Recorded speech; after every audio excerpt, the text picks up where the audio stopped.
Good morning, good morning. Welcome to the last day where we're actually be sewing.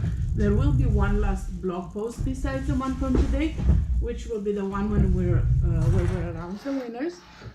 But today is the last day of our sewing step, so we'll be adding the neckband or the shawl. In my case, I'm adding the shawl because it's too pretty not to. So I went ahead and cut my shawl pieces the second day and interfaced because I might add buttons or snaps, I'm not sure yet, but just in case I interface using a lightweight interfacing the pieces up until the little notch that I cut. So then I did the back seam of the shawl piece on both of them because you have 4 shawl pieces. I did the back seam. This will be in the back of the neck. And now we're gonna go ahead and sew right sides together, your shawl pieces, matching the neck seam. And we're going to be sewing along the longest curve. So, and the bottom edge. First I'm pinning in place. These are pretty long because I'm using the tunic length hemmed, so this is the longest shawl piece. I've done a shawl once or twice before and I love the way it looks.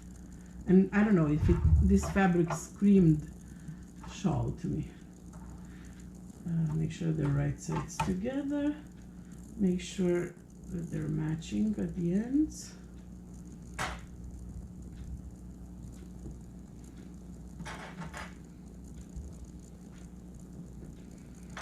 Okay, so my interfacing stops where the notch is. Repeat the same thing on the other side. This was a pretty easy sew, right? You would have to agree with me. It's not a difficult pattern.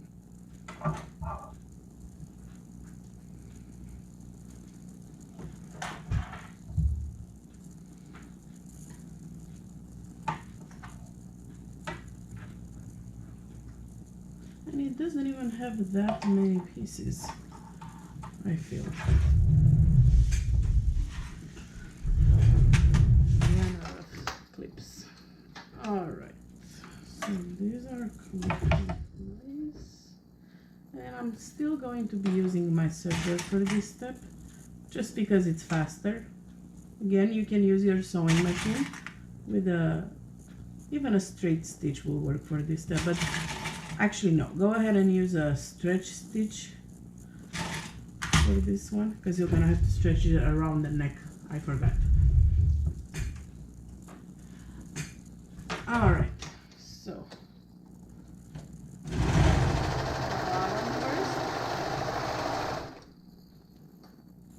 and I do 3 different stitches because I'm doing it on a serger. If you're doing it on the sewing machine, you don't have to. You can just pivot, but pivoting with the serger is more difficult, so I like to just sew the bottoms first and then I'll go ahead around.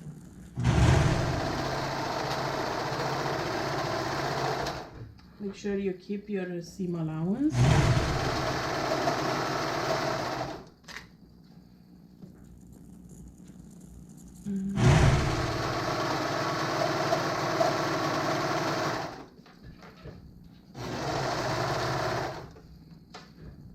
So I like to pin it first because it's a pretty long piece.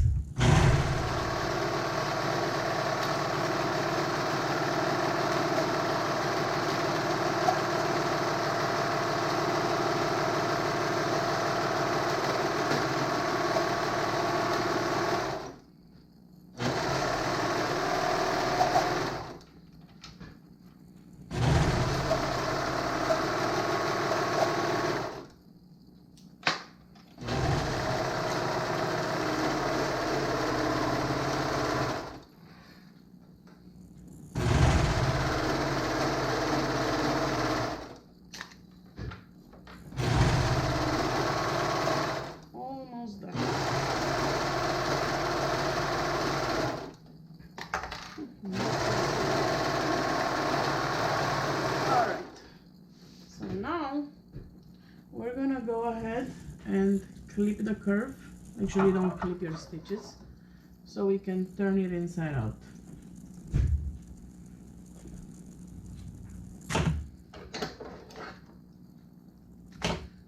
And we'll give it a good press. Definitely press it once you've turned it inside out. And then we'll attach it to the neck opening and the front opening, and that's it. This is the last step for today. If you're adding snaps or buttons, you have one extra step. If not, you're all done after the next one. Let me just go ahead and press it quickly. I will be linking in today's vlog our buttons and buttonhole post too, because that will, if you're adding them, it's a good refresher. And I believe I have videos on that one too.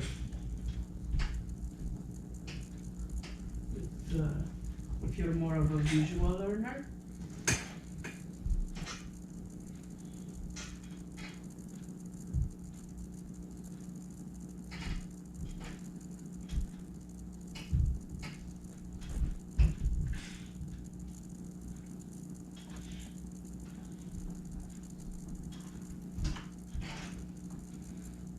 If you've done the neckband instead of the shawl, you basically are skipping this step that I just did right now, because you've cut your neckband already on fold on the long end, on the long side. So you won't have that step anymore, the one that we just did for the shawl. Alright. Gave it a quick press. Now we're just going to be adding it to the cardigan. So mark your center back. Let's start with the center back of the neckline. Mark it with a pin or a clip. All right, and then find the center back of your at the raw edge. You're gonna attach it obviously at the raw edge right now. So mark the shoulder. You don't have to mark it actually because there's a seam. So match the seam, the shoulder seam, to, well, the back seam to the back of the neckline. Okay, so that is done. Now also right sides together, match the bottom. You've already hemmed it yesterday or added your band to the end of your shawl or neckband, making sure that you don't twist them. I've done that before, so that's what I'm warning you. Make sure that you lay it flat and it's not, your shawl or your neckband is not twisted when you pin it in place. Or at least take a look over it before you sew it, to make sure it's not twisted. So there, we won't be stretching the neckband right now in any way up until the notch. Remember, there's a notch here where the interface stands, and we also made a little notch on the when we cut the front pieces. We made a little notch when where the curve switches to the vertical line. So I'm basically just matching those notches, and you'll see that this should be a 1-to-1 ratio. This should not be stretched if all markings were correct on my end. I believe they were. So pin this in place, and then we're gonna be stretching around the neckline a little bit. It's not a big stretch, but there will be a little stretch around the neckline.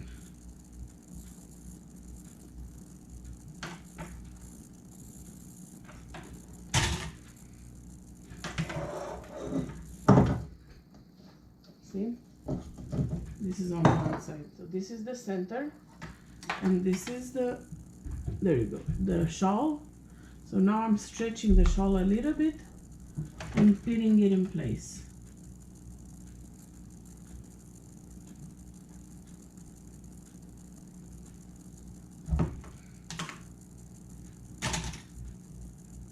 It's not stretched a lot, but it is a little bit so the neckband or shawl will lay nicely when worn.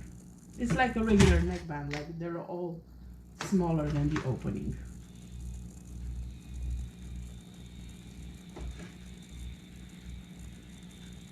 This is where having cut your shawl or neckband with the correct stretch and grain lines will make a big difference.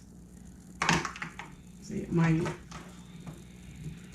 my stretch goes along the stripes, so my shawl will be vertical because I follow the correct stretch. Alright, I'm repeating the same step on the other side of the shawl and just pinning it in place,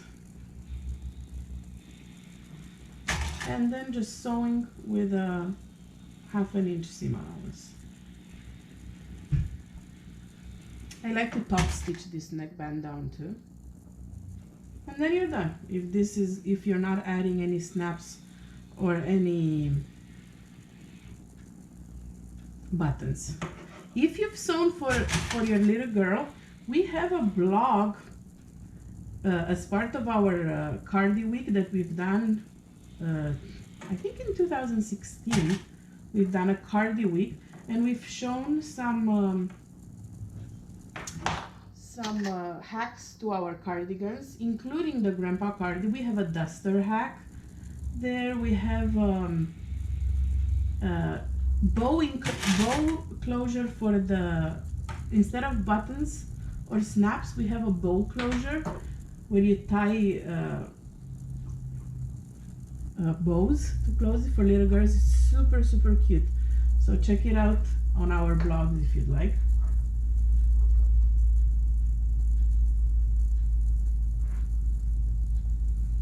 Or I would actually do it on adults too, but it's a little girly.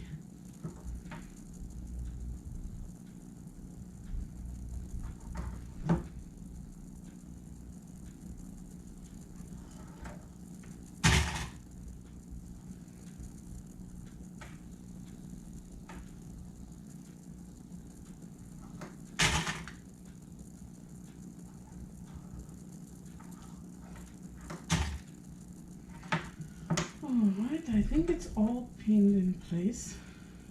I'll go ahead and sew it with a 1/2 inch seam allowance.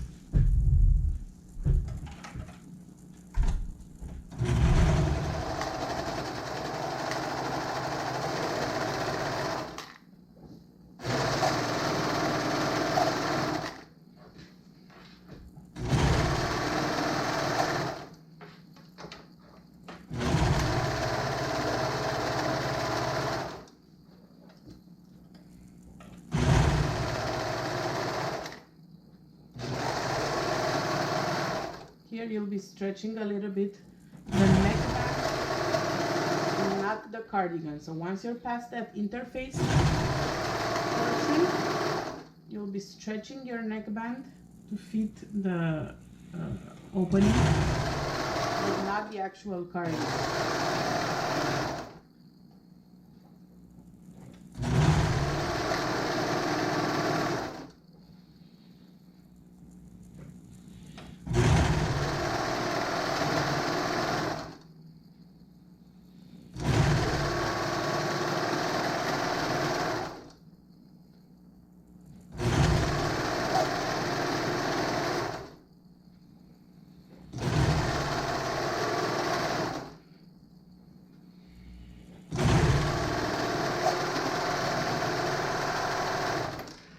Done.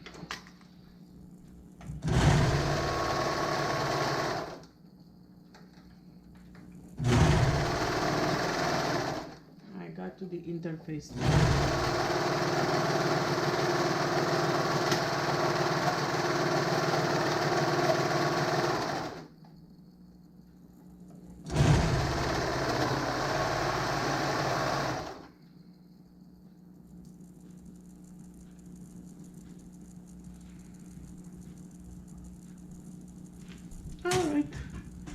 so this is done. I will go ahead and top stitch it.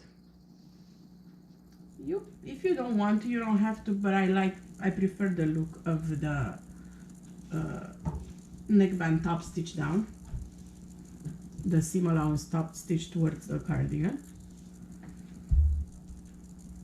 And of course, finish your serger tails, whichever method you prefer.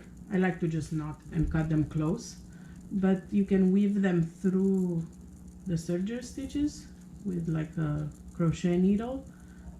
We have a blog post about how to neatly finish this if you want to check it out.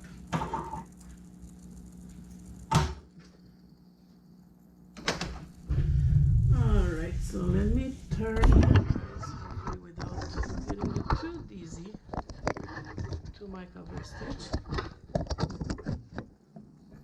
Oops.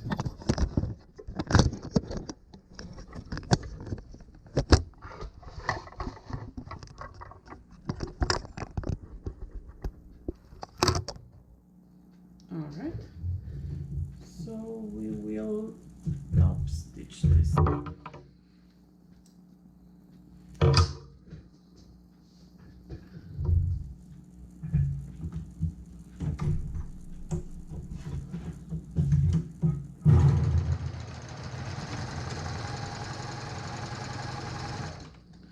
This is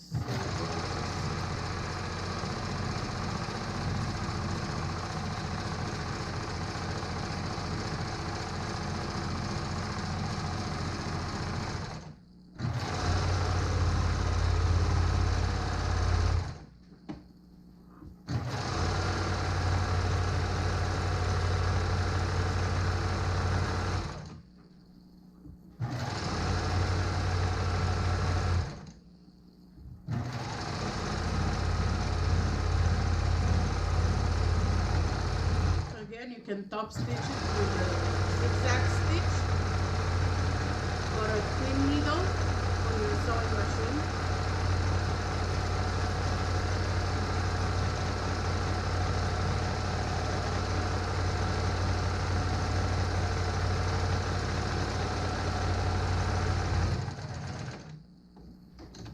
Done. All done.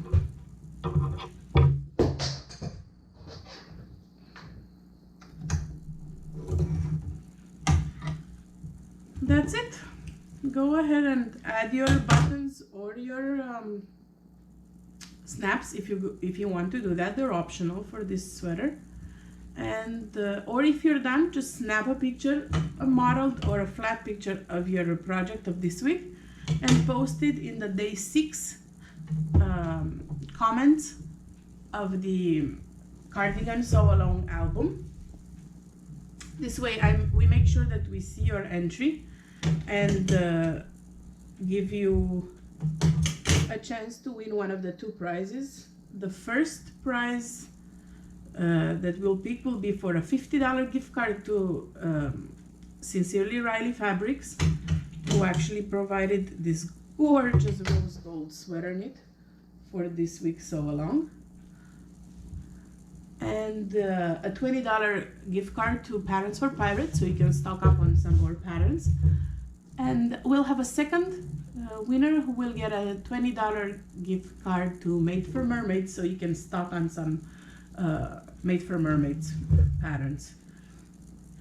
So this is it, guys. I will talk to you guys in my next blog, where we'll be announcing the winner of this Sew Along. Thank you for joining me this week, and I look forward to seeing all your projects. Bye.